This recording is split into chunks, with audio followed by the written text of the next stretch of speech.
레위기에 가셔서 4장 23절에 보겠습니다. 레위기에서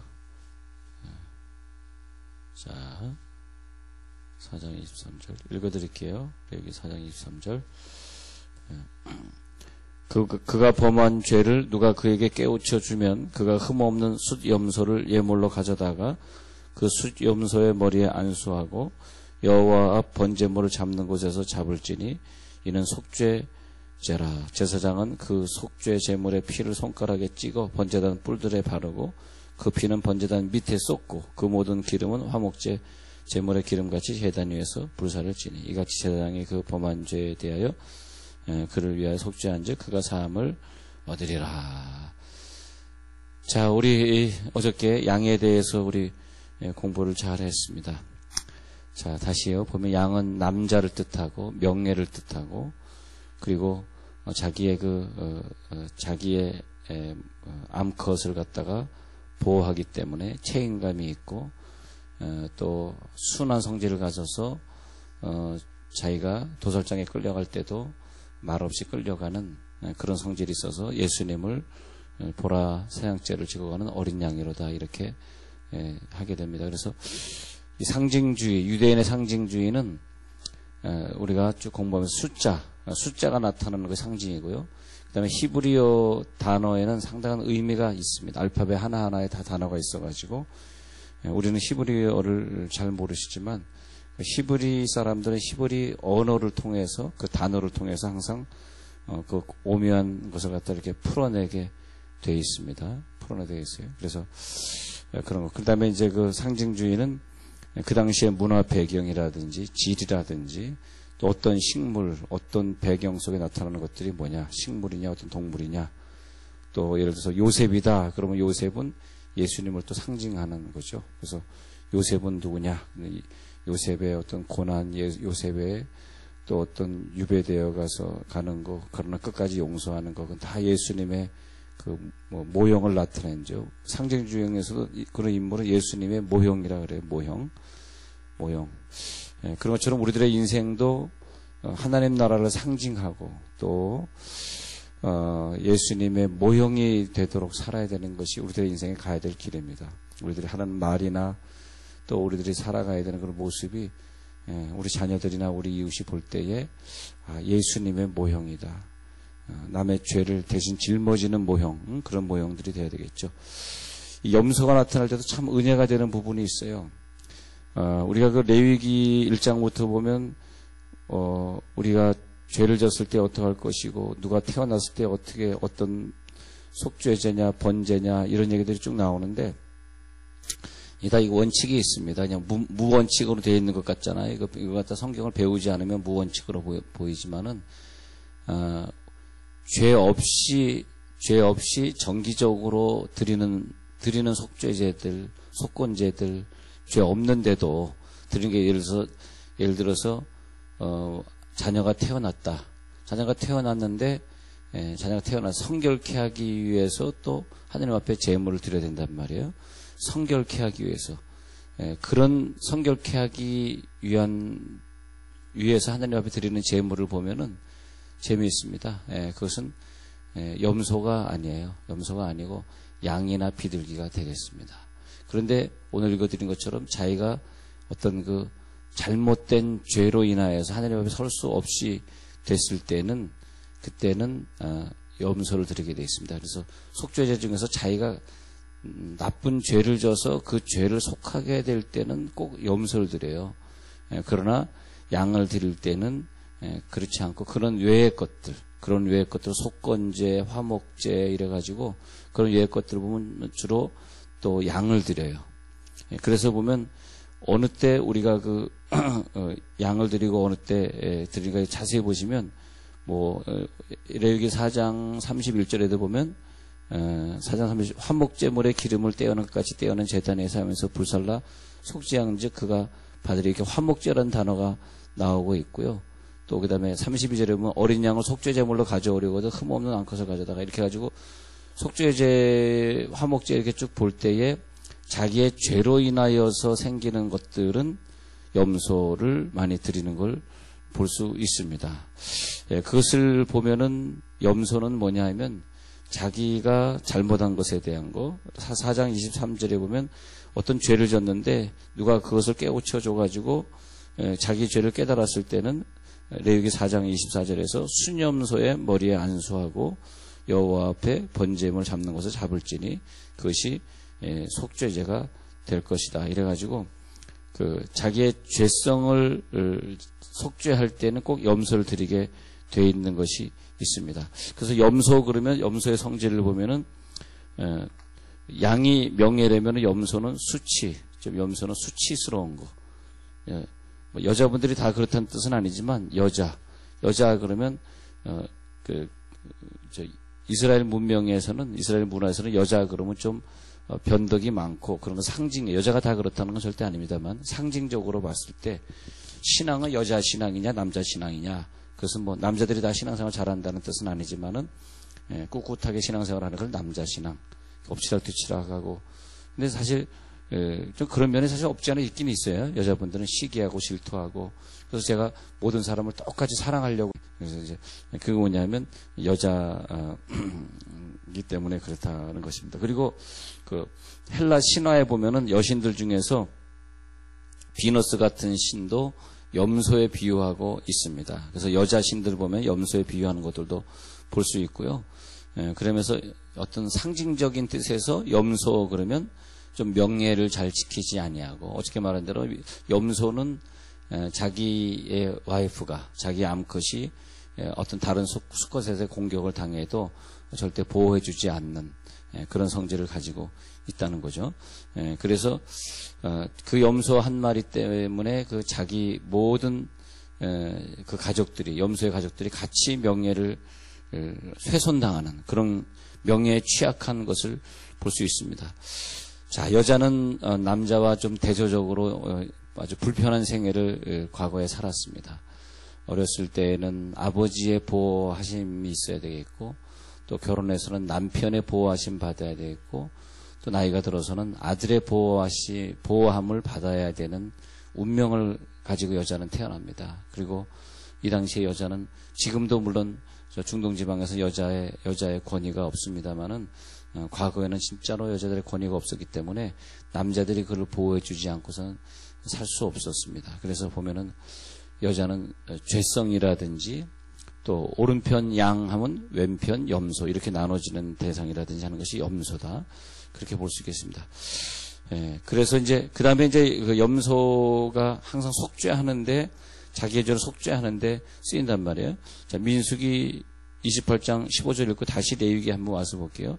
민수기 28장 15절에 보면, 민수기 28장 15절에서 우리들이 그 속죄제 중에서 민수기 28장 15절에 나오는 번제를 보면 28장 15절 한번 읽어드릴게요.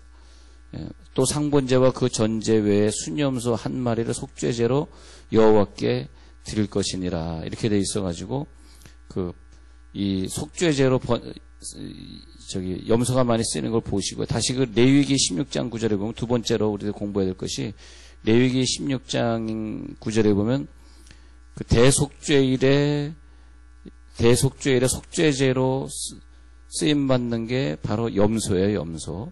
그래서 레위기 16장 9절에 한번 가서 보면 대속죄일에 두 마리의 염소 보시죠. 그래서 그 제비를 뽑는데 한 마리는 죽여가지고 번제단 위에 뿌려가지고 속죄하고, 또 한 마리는 아사셀로 보내가지고 거기서 절벽에 떨어서 죽이고, 그래서 어떻게 한다고 그랬어요? 그 뿔에다가 홍색 빨간 끈을 매놨는데 이상하게 그 절벽에서 떨어서 바닥에 부닥쳐서 죽는 순간에 딱 죽으면 홍색 실이 하얗게 변화되었다 그래요. 지금은 이제 이런 일을 이스라엘 사람들이 안 합니다. 왜냐하면 성전이 없기 때문에 안 합니다. 근데 하얗게 변화됐다 그래요. 근데 안 죽으면 이게 홍색 실이 하얗게 변화되지 않아가지고 다시 그 일을 진행합니다. 그래가지고 죽을 때까지. 그래서 죽으면 이제 막 와가지고 시편의 노래를 부르면서 동에서 서에서 멍엇같이 우리 죄를 용서하셨도다라고 진중에 와가지고 노래를 부르면서 죄가 사해진 것을 막 기뻐하는데, 그때 이상하게 염소를 사용합니다. 레위기 16장 9절에 가서 보면 아론은 여호와를 위하여 제비 뽑은 염소를 속죄제로 드리고 아사셀을 위하여 제비 뽑은 염소는 산채로 여호와 앞에 두었다가 그것으로 속죄하고 아사셀을 위하여 광야로 보낼지니라. 이래가지고 이거 아주 철저하게 대속죄 일에 이 일을 갖다가 행하는 사람들입니다. 예, 그런 걸 볼 수 있어요. 그래서 대속죄 일에 속죄제물은 염소를 많이 사용했습니다. 근데 예수님이 우리들의 죄를 짊어지고 갈 때는 보라색 양죄를 지고 가는 어린 양이로다 할 때 이스라엘 사람들의 그 어린 양이로다 하는 이 개념은 꼭 양이 우리들의 죄를 속한다 그런 뜻으로 말한 것이 아니고 예수님은 물론 어린 양에 비유되지만은 이제 속죄제로 쓰였던 뭐 양이라든지 소라든지 황소 그다음에 뭐 염소라든지 순염소라든지 그다음에 순양이라든지 뭐 비둘기라든지 아니면 곡식이라든지 뭐 이런 모든 것을 통해서 그 속죄제물로 쓰이는 것을 어린 양이다 그런 표현을 해요. 이스라엘 사람들이. 그래서 예수님을 보라색 양죄를 지고 간 어린 양이로다. 아니, 누가 질문할 수 있잖아요. 아니 아사셀로 가는 것은 염소를 사용했는데 예수님을 보라색 양죄를 지고 가는 아사셀 어린 염소로다. 이렇게 얘기를 해야지 왜 어린 양입니까? 이렇게 질문을 한다면 여러분 질문 안 해보셨죠? 근데 지금 자꾸 해보세요. 마음속으로.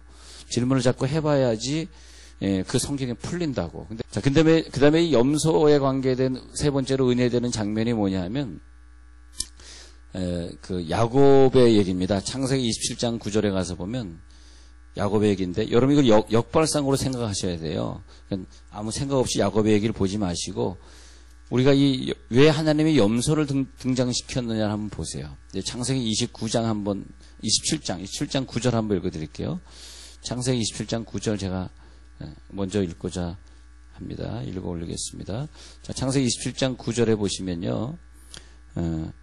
그런즉 내 아들아 내 말을 따라 내가 내게 명하는 대로 염소떼에 가서 거기서 좋은 염소 새끼 2마리를 내게로 가져오면 내가 그것으로 네 아버지를 위하여 그가 즐기시는 별미를 만들리니 네가 그것을 네 아버지 가져다가 드려서 그가 죽기 전에 내게 축복하기 위하여 잡수시게 하라. 또 27장 16절 읽어드립니다. 27장 16절 그의 아버지 이삭이 그에게 이르되 내 아들아 가까이 와서 내게 입맞추라. 그가 가까이 가서 그에게 입맞추니 아버지가 그의 옷에 향취를 맡고 그에게 축복하 이르되 내 아들의 향취는 여호와께서 주신 복의 향취라. 그러면 야곱이 기왕이면 양을 잡아들이지. 양고기가 염소고기보다 더 맛있고 이스라엘 사람들이 좋아하는 고기인데 양을 잡아들이지. 뭐 염소 몰라요. 아버지가 염소를 더 좋아해서 그런지 모르지만 물론 제가 지금부터 말씀드린 인터넷에 없는 얘기를 좀 말씀드릴게요.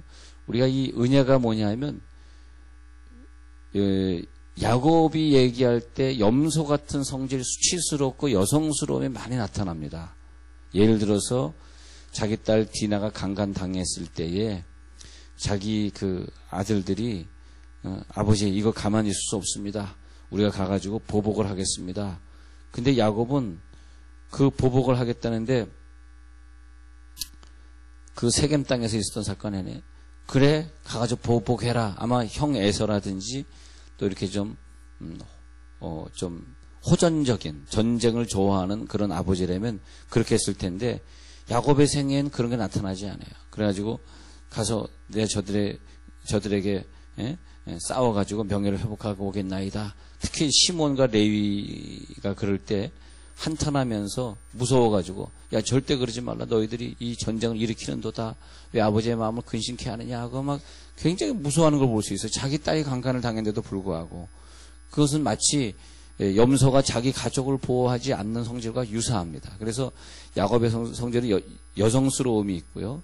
그 다음에 형을 속이고 도망가는 성질. 그 다음에 라반의 집에서 물론 하나님이 도와줘가지고 양과 염소떼를 데리고 나오지만은 그 양과 염소떼를 욕심을 내가지고 막 어떻게든 더 많이 데리고 나오는 그런 성질, 이 모든 것들. 그리고 이제 오늘 가장 중요한 염소가 등장하는 이 창세기 27장에서 아버지에게 별미를 갖다 주는데 양을 아니고 염소를 갖다가 주고 그 다음에 염소 털로 자기의 팔을 이렇게 장식을 해가지고 아버지가 만져보니까 어떻게 염소 털하고 에서 털하고 구분이 안 되겠어요. 예. 근데 그걸 만지면서 야 이거 뭐 분명히 만져보니까 털은 에서의 털인데 목소리는 야곱의 목소리구나 뭐 이러면서 축복하신단 말이에요. 근데 그때 나타날 때 그 동물이 염소인데 염소가 자주 나타나요. 그것은 뭐냐 하면 숙제를 풀자고요. 이 숙제를 어떻게 풀어야 되냐면 야곱하고 염소하고 연결이 안 되잖아요. 왜냐하면 야곱은 선택받은 민족이고 에서는 선택 못 받은 민족이잖아요. 근데 왜 야곱에게 염소가 나타나냐면 이것은 우리 입장에서 보는 것인데 하나님의 입장에서 볼 때 이런 것입니다. 야곱은 염소와 비유되는 인생, 수치스럽고 여성스럽고 비겁한 인생으로 보여지는데 아버지에게 양을 드려야 되는데 염소를 드리는 그런 모습이 보여지는데도 불구하고 염소적인 성질을 가진 사람인데도 불구하고 하나님은 그를 선택하신다는 걸 보여준 것이죠. 상대적으로 에서는 털사람 민족 이렇게 나오고 있는데 에서는 털사람이라고 하는 것은 경건한 것이고 털은 거룩하다고 믿었던 이스라엘 사람들에게 있어서 털사람 민족 이렇게 나오는 것은 털사람인데도 불구하고 에서를 버리실 수 있다는 것을 보여준 것이고 왜냐하면 태어날 때부터 털사람이다. 털이 많다. 얘가 털이 많게 태어났네. 그러면 그거는 하나님이 크게 쓰실 거라고 다 사람들이 생각하고 있었는데 그럼에도 불구하고 버림받은 에서 그러나 우리는 누구냐 했더니 우리는 야곱이잖아요. 우리는 야곱인데 우리의 성질은 정말 여성스럽고 하나님 믿어도 제대로 믿지 않고 뭐 새벽에도 나왔다가도 또 수틀리면 또 안 나오고 또 뭐 작정기도 했다가도 1,000번째 했다가도 아니 그래 일주일에 한 번씩 해가지고 한 20년 걸릴라 그래 언제 할라 그래 그리고 그런데도 불구하고 하나님이 우리를 선택했다. 난 이게 은혜가 된다는 거죠. 내가 잘나서가 아니라 뭐 여러분들은 좀 잘났다고 생각할지 모르죠. 그렇잖아요. 근데 이렇게 내가 부족한데도 불구하고 약한데도 불구하고 염소 같은 성질인데도 불구하고 하나님이 야곱을 택하듯이 나를 택했다. 이런 부분이 은혜가 되는 거거든요. 나를 택했다. 그래서 야곱을 읽을 때 내가 야곱이구나. 내가 참 은혜 받은 사람이구나. 염소 같은 성질을 가진 내가 하나님의 은혜를 받았구나. 참 그것이 진짜 은혜더라고요. 이스라엘 문화를 공부해 보니까 은혜가 됐어. 이스라엘 문화를 공부할 때는 야곱 당연히 뭐 하나님 앞에 은혜를 받았지. 은혜를 받은 사람이니까 그렇지. 그것이 아니고 이스라엘 문화 속에 깊이 들어가 보면 야곱은 장남이 아니라 차자로 태어났고 그리고 모든 것이 좀 성격이 왜 이렇게 형을 속여야 되는가 참 궁금하게 많았었는데 문화를 보니까 야곱이 하나님의 은혜를 받는 것이구나 그렇게 보고 있습니다. 한 가지만 더 말씀드리면 마태복음 25장 32절부터 보면 모든 민족을 그 주님 앞에 모은 다음에 분별하기를 목자가 양과 염소를 분별하는 것 같이 양은 오른편에 염소는 왼편에 두리라. 양은 오른편에 염소는 왼편에 두리라. 자, 과거에는 사냥개나 이렇게 그 집에서 개를 키우기 쉬운 상황이 아닙니다. 그래서 개가 잘 등장하지 않는 이유가 성경에 등장하지 않는 이유가 있습니다. 근데 지금은 제가 지금 이스라엘 가 보면은 그 양무리 염소무리들이 이렇게 다니는데 그 개를 갖다 몇 마리 키워가지고 그 개들이 똑똑해가지고 얘네들을 쫙 인도해 갑니다. 그래서 이렇게 길을 가다가도 이렇게 염소떼가 이렇게 지나가거나 그 길 한복판에 염소떼와 뭐 특히 양떼들이 오르르 가는 모습들을 이스라엘 가시면 보이는데 그때 개가 이렇게 인도하는 걸 볼 수 있습니다. 그런데 이 과거 시대에는 여러분 그 야곱의 얘기에 개가 안 나오듯이 개를 키운다는 건 상당히 어려운 상황이었는데 이상하게 양은 염소와 성질이 있어요. 어저께 그 우리 교회 어떤 그 권사님 이제 그 카페에 신방 갔었는데 몽골 여행을 많이 하신 분인데 몽골에 가면 지금도 양과 염소를 같이 키우는데 이분이 그 원리를 알더라고요. 양과 염소를 같이 키우는데 양의 숫자보다 염소의 숫자가 많으면 양은 다 죽어버립니다. 근데 그래서 몽골에 재작년인가 수만 마리의 양들이 싹 죽어버렸는데 그 겨울에 싹 죽어버렸는데 그래서 염소를 같이 키워서 그렇다고 지금 분석하고 있습니다. 근데 양이 한 100마리다 그러면 염소를 한 30마리 같이 키웁니다. 그걸 갖다 정확히 한 3분의 1 정도 숫자라 그래요. 왜 같이 키우냐 했더니 양은 어디로 가는지 낮에 잘 인도하면 모르는데 염소는 좀 똑똑해가지고 어디로 가야 되는지 아는데 양은 앞에서 염소가 가면 양은 따라가는 성질을 가지고 있어요. 그래서 염소가 가면 자기가 염소라는 착각을 하게 되고 조조조 따라다녀요. 그래서 염소를 같이 키워서 그래서 양은 순해서 그렇죠. 목자가 어디로 인도하든지 그대로 따라가는 자라. 계시록에 목자가 어디로 인도하든지 그대로 따라가는 자라. 그것이 누구냐 하니까 염소 성질이라 양의 성질이죠. 좋은 성질이죠.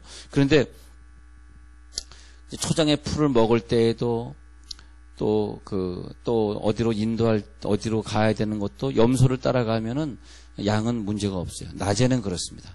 근데 하루 종일 그런 돌아다니다가 저녁에 이제 잠을 잘 때가 되면은 다 데리고 와가지고 우리 속에 집어넣는데 사실은 이스라엘에서 염소보다는 양을 더 소중하게 생각합니다. 그래서 양을 우리 속에 집어넣으면서 염소가 같이 따라서 들어가려고 그러면 못 들어가게 합니다.